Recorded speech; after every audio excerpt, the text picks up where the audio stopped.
Well, I wish I had a transition, but our movie that actually has Tom Hanks in it won't be until our last of the night. So, Oh, yeah. speaking of, actually, no, this is a higher grade of nonsense than what you're describing.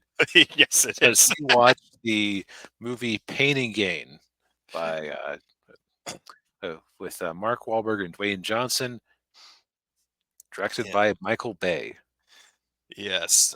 Yeah, this was my suggestion because I remember when this movie came out and thinking it looked really goofy, and I didn't go see it, and it's kind of always been like in the kind of in my backlog, like I might give this a watch at some point, and it's and It's good of an excuse as any. yeah, but so yeah, this is a nonsensical, yeah, like you said, nonsensical comedy action movie, which oddly enough is based on a true story. Yes, we or Daniel found us a video that went over the movie and talked about what it got right and wrong, Yeah, and I would give it like either a C plus or a B in terms of how close it actually fit to the actual events.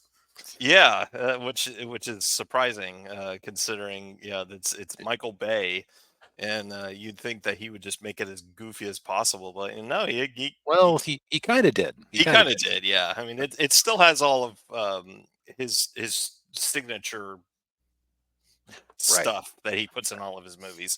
Yeah. Right. Like sex, violence. Uh, the editing in this one just made me laugh at it, like early on because it's like he's allergic to holding a shot for more than 3 seconds before he has Yeah, a cut. yeah, or keeping the camera steady.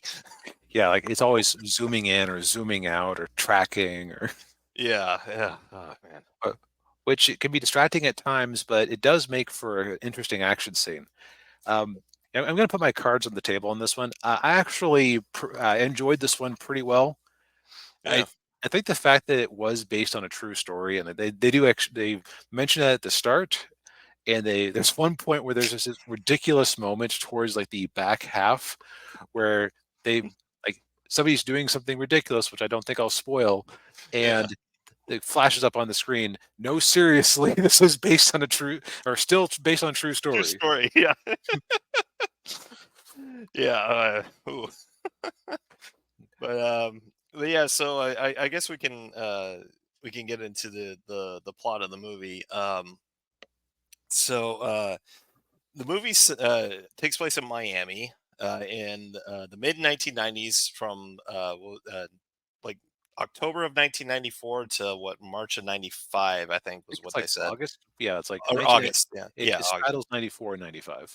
Right, yeah. So almost a full year in the mid 90s, and in Miami, and we meet Daniel Lugo, who's played by Mark Wahlberg, and he's a ex-con who had a little Ponzi scheme going, and since getting out, he's managed to get a job as a personal trainer at the Sun Gym, which when he first starts working there is a real dump, but he manages to attract enough clientele in there that now it's this real popular place.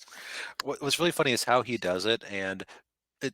So I actually found myself thinking, "Oh, come on! Like there are that many super attractive people at this gym." And it turned out one of the ways he was using to generate business was he let strippers have free memberships. Yeah. Which, you know what? You actually managed to justify it in story. So good job, Michael. Yes. Yes. Way to go. Way to go. Um, but yeah, so the thing about him is that he is it's interesting because I don't think I ever actually liked his character. I don't think he's supposed to be likable. No, and yeah, because yeah, so he's one of these guys who's like he always wants more. Like he wants to be more than he is, but he's so lazy he doesn't want to put in the work to do it. Right, like he'll put in the work to do, to bulk up and work out all the time, Yeah. but he wants the shortcut to money. Yeah, and one of the ways he does that is he starts watching this motivational speaker, this Asian motivational speaker, which actually remember there being a guy like that. Yeah, I wonder if that was the same guy.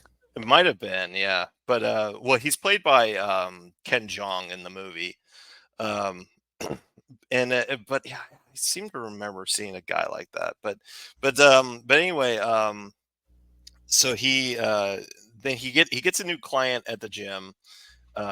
His name was what was the character's name? Victor Kershaw. He's played by Tony Shalhoub, and he's a total prick. Right, like, they just managed to they had a hard job here trying to make him they had to make him hateable, Yeah.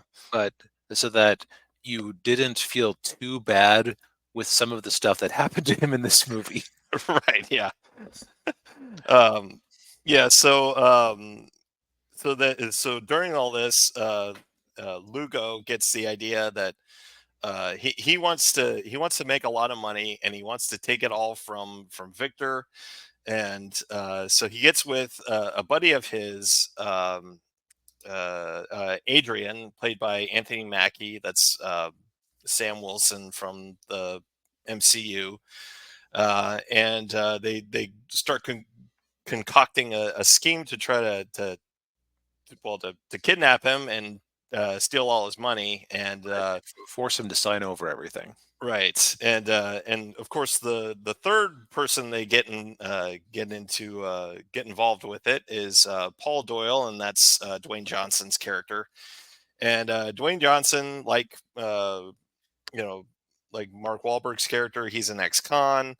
Um, but while he was in prison, he found Jesus, and he's been trying to live on the straight and narrow ever since. But Mark Wahlberg pulls him back into the darkness, and Yeah, and I think that's a big part of why I hated uh, Daniel the character, not Daniel the co-host, of course. oh, yeah, yeah, yeah, Uh, but it's part of the reason why I hated Daniel Lugo was that you know Dwayne Johnson's character was on the mend, and he just pulled him into a life of crime through little lies, little like, no, well, yeah, we can make this happen. Yeah, yeah, like just talking him into it. yeah, Um, yeah. He's like, oh, don't worry about it. I've seen a lot of movies. I know what I'm doing. so that's kind of the interesting thing about this movie. The way I would describe it is that it is um, it is Wolf of Wall Street, where everybody has a room temperature IQ. Yeah, that's a great way to describe it. Yeah, because Because except for Tony Shalhoub's character, uh, nobody in this movie, and the detective who uncovers it all, yeah, Ed Dubois, yeah, Ed Dubois, played by Ed Harris. yeah, Uh,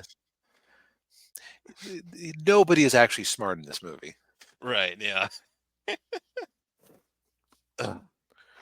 Yeah, and yeah, because like the entire time they think they've got it figured out, but then like they never think anything through. Right. They kidnap Victor, and they tie him up, they blindfold him, and and Daniel's using this like fake Hispanic accent, and but then he gets really close to Victor, and then but in of course earlier in their movie, Victor smelled that Daniel was wearing really bad cologne. So then he gets really Mhm. close to him, and then he figures out who he is because of his bad cologne. Yeah. It's just like, God, you idiots. Yeah. It's kind of fascinating, really. It- just again, I think that part of what makes this movie so entertaining is the fact that it was based on a true story.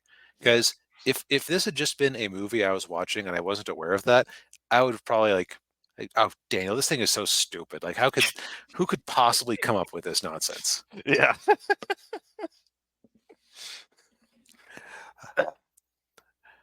Yeah, so it is basically the rise and fall of this musclehead gang, and I'm in the position of having to say like it's actually a pretty well done movie. I can't think of anything I would actually change to achieve the effect they're trying to achieve. Yeah, same here. Yeah.